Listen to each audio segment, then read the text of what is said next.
Hey there. So, continuing in this video, I'm going to be reading out from the book called Learned Optimism by Martin Seilgman. And I felt like doing a little bit of reading today instead of actually more talking. So, here we go. Learning how to argue with yourself. This is from the chapter The Optimistic Life, how to basically change from pessimism to optimism. So, learning to argue with yourself. Fortunately, you already have a lifetime of experience in disputation. You use this skill whenever you argue with other people. Once you get started disputing your own unfounded accusations about yourself, your old skills will kick in for the use in this new project. There are four important ways to make your dispute with your own negative beliefs convincing: evidence, alternatives, implications, usefulness. Going into the first one, which is evidence. The most convincing way of disputing a negative belief is to show that it is factually incorrect. Much of the time, you will have facts on your side. Since pessimistic reaction to adversity are so often overreactions, you adopt the role of a detective and ask, what is the evidence of this belief? Judy did this. She believed that her awful grades were the worst in the class. She checked the evidence. The person sitting next to her had actually much lower grades. Katie, who allegedly blew her diet, could count up the calories in nachos, the chicken wings, and the light beers and find that they came to a little more than the dinner she skipped to go out with her friends. So basically, he's referring to two other examples that he had quoted in this book. There was one where there was this girl called Judy who had awful grades. So he's showing how you can use disputation in her case. And then there was another example where there was this woman called Katie who was on a diet, but then she went out with her friends and she ate a little more than she should have. She ate something that she did not really think was a part of the diet. So, Katie, who allegedly blew her diet, could count up the calories in the nachos, the chicken wings, and the light beers, and find that they came to a little more than the dinner she skipped to go out with her friends. It is important to see the difference between the approach and the so called power of positive thinking. Positive thinking often involves trying to believe upbeat statements like every day in every way. I'm getting better and better. In the absence of any evidence, or even in the face of contrary evidence, if you can actually believe such statements, more power to you. Many educated people trained in skeptical thinking cannot manage this kind of boosterism. Learned optimism, in contrast, is about accuracy. We have found that merely repeating positive statements to yourself does not raise the mood or achievement very much. If at all, it is how you cope with negative statements that has an effect. Usually, the negative beliefs that follow adversity are inaccurate. Most people catastrophize from all the potential causes. They select the one with the dirtiest implication. One of your most effective techniques in disputation will be to search for evidence pointing to the distortions in your catastrophic explanation. Most of the time, you will have reality on your side. Learned optimism works not through an unjustifiable positivity about the world, but through the power of non negative thinking. So, there is a difference between positive thinking and non negative thinking. So, it's actually better to come to a more of a neutral stance before you're moving towards a completely optimistic way of thinking. Now, the second thing is alternatives. Almost nothing that happened to you has just one cause. Most events have many causes. If you did poorly on a test, all of the following might have contributed, which is how hard the test was, how much you studied, how smart you are, how fair the professor is, and how the other students did, how tired you were. Pessimists have a way of latching onto the worst of all of these possible causes. The most permanent, the most pervasive, and the most personal one. The three P's: permanent, pervasive, and personal. Judy picked, I'm too old to be competing with these kids.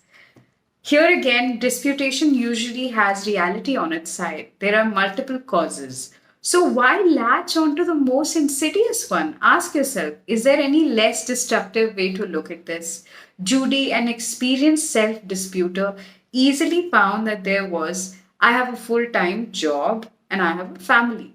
Katie, the one who had gone rogue on her diet, also became an ace self disputer, could change weakness into, look at how strong I am in keeping at this diet so strictly for 2 whole weeks. To dispute your own belief, scan all possible contributing causes, focus on the changeable, not enough time spent studying, or the specific, like this particular exam was uncharacteristically hard, and the non-personal, the professor graded unfairly.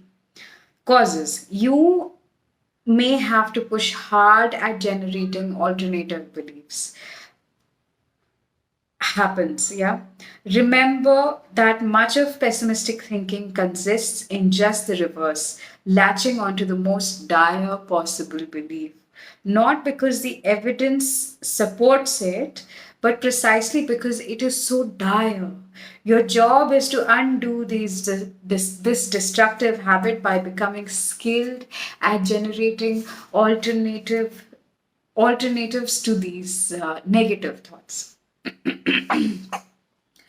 Implications. By the way things go in this world, the fact won't always be on your side. The negative belief you hold about yourself may be correct in this situation sometimes. The technique to use here is decatastrophizing. Even if my belief is correct, you say to yourself, what are its implications? For example, Judy was older than the rest of the students. But what does that imply? It doesn't mean that Judy is any less intelligent than they are, and it doesn't mean that nobody would want to hire her. Katie breaking her diet doesn't imply she's a total glutton. It doesn't imply she's a fool, and it certainly doesn't mean she should let her diet unravel completely. How likely, you should ask yourself, are those awful implications? How likely is it that 3 B's mean no one will ever hire Judy? Do a couple of chicken wings and nachos really mean that Katie is a total glutton? Once you ask if the implications are really that awful, repeat the search for the evidence. Katie remembered the evidence that she had stuck to a strict diet for 2 whole weeks. So she was hardly a total glutton. And Judy remembered that almost everyone who got a master's degree from her program got a decent job. Usefulness. Sometimes the consequences of holding a belief matter more than the truth of the belief. Is the belief destructive? Katie's belief in her gluttony, even if true, is destructive. It is a recipe for letting go of her diet completely. I'm sorry, the light went off. Hold on. There we are. Back. Okay. Some people get very upset when the world shows itself not to be fair. We can sympathize with that sentiment, but the belief that the world should be fair may cause more grief than it's worth. What good will it do to me to dwell on that? At times, it is very useful. instead to get on with your day without taking the time to examine the accuracy of your belief. So sometimes you really do not need to get into the mud of your negative beliefs to see if this is right or this is wrong or what am I doing. At times, at times it is very useful instead to get on with your day without taking the time to examine the accuracy of your beliefs and then disputing them. For example, a technician doing bomb demolition might find himself thinking, this could go off and I might be killed, with the result that his hands start to shake. In this case, I would recommend distraction over disputation.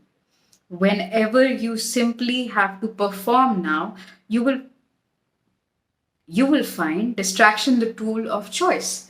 At this moment, the question to ask yourself is not, is this belief true? But is it functional for me to think it right now? If the answer is no, use the distraction technique. Assign a latter worry time. Make a written note of the thought. Another tactic is to detail all the ways that you can change the situation in the future. Even if the belief is true now, is the situation changeable? How can you go about changing it? So this was what Martin Seilgman has told about how to argue with yourself. Just to come into a summary of it again, first of all, find if there's any evidence to the thing that you are thinking. Okay. Secondly, find alternatives to that, because there are so many other causes that come in play. It's not always what you're thinking. Third thing is implications. That means, is it really, what you're trying to imply, is that really true? Is that honestly the only truth that is left in the world? And then the last one is usefulness. How useful is this belief to me? If it is destructive and you know it's destructive and you cannot get rid of the thought and you cannot dispute it in any way because of certain circumstances, think about distracting yourself from it and focusing on the now. So this was a small video about one of the chapters from The Optimistic Life. In the next video, I will go into the ABCDEs of how we can actually dispute things as adults. See you. Bye.